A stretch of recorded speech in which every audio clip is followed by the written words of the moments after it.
saya Syifa Putri Amanah, NPM 1901011159. Saya dari kelas PAIB semester 4. Baik, di sini saya akan menyampaikan beberapa materi terkait mata kuliah fikih munakahat. Materi yang pertama yaitu tentang walimatul ursyi. Walimatul ursyi atau pesta pernikahan dianjurkan harus dilaksanakan secara islami. Pada saat pesta, lalu ada tamu yang datang, maka perlakukanlah tamu itu dengan wajar yang disyariatkan dalam agama Islam. Bercampurnya laki-laki dengan perempuan ada beberapa syarat sehingga tidak bisa dikatakan haram, yaitu yang pertama, semua menutup aurat. Yang kedua, sama-sama menjaga mata atau menjaga pandangan. Yang ketiga, yang dibahas hal-hal baik. Yang keempat, tempatnya mulia seperti masjid, majelis ilmu, dan lain-lain. Yang kelima, tidak diperkenankan untuk berdempet-dempetan. Materi yang kedua yaitu hak dan kewajiban suami terhadap istri dalam keluarga. Saling memberi kasih sayang dalam rumah tangga, maka Allah akan datangkan rahmat dalam rumah tangga tersebut. Hak seorang suami yang harus didapatkan dari istrinya adalah yang pertama, istri harus taat kepada suami. Yang kedua, seorang istri tidak diperbolehkan kasar kepada suaminya.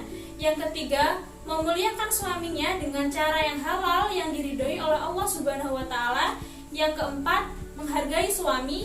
Yang kelima, memandang suami dengan pandangan kasih sayang. Kemudian, materi yang ketiga yaitu hak dan kewajiban istri terhadap suami dalam keluarga. Supaya wanita dapat menyempurnakan cinta dan kasih sayang yang telah ada, maka hendaknya wanita patuh dan taat terhadap suaminya, setiap saat bisa menyenangkan suaminya, serta bisa melayani suaminya dengan baik. Kemudian, materi yang keempat adalah nafkah, kiswah, dan tempat tinggal bersama. Jadi, seorang suami memberikan nafkah istrinya itu tidak hanya yang dibutuhkan sang istri saja, tetapi jika memang suami itu mampu memberi lebih kepada istri, maka itu akan lebih baik. Dan istri pun tidak boleh menuntut atas berapapun yang sudah diberikan oleh suami. Seorang istri boleh menuntut suaminya jika memang suaminya benar-benar tidak memberi sama sekali atau pelit.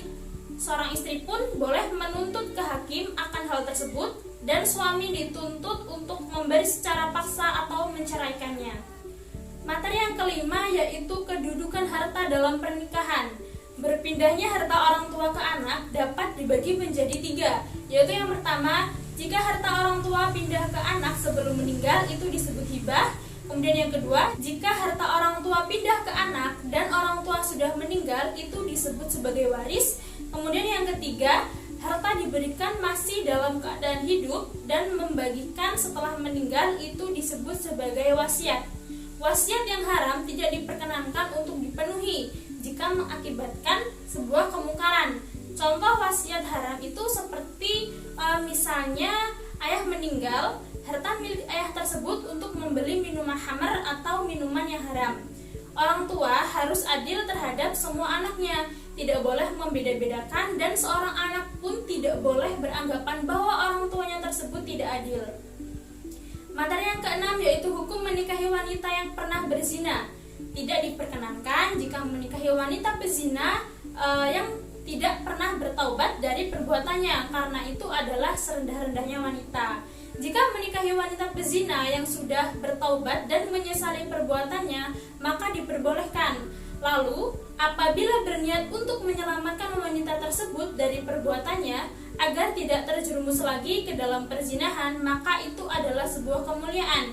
Dengan syarat, orang tersebut harus menutup aibnya rapat-rapat. Kemudian, materi yang terakhir atau materi yang ketujuh adalah perjanjian perkawinan. Jadi, jika sebelum pernikahan ada perjanjian, maka harus dipenuhi perjanjian tersebut. Jika seorang suami melanggar janji, sebagai contoh, seorang istri meminta untuk tinggal di rumah ibunya, lalu laki-laki tersebut menyanggupinya dan berjanji tidak akan memboyong istrinya, lalu malah setelah menikah dia meminta memboyong istrinya, maka itu bentuk pengingkaran janji dan seorang wanita boleh meminta cerai karena dia memuliakan ibunya. Cukup sekian materi yang dapat saya sampaikan. Kurang dan lebihnya saya mohon maaf dan kepada Allah saya mohon ampun.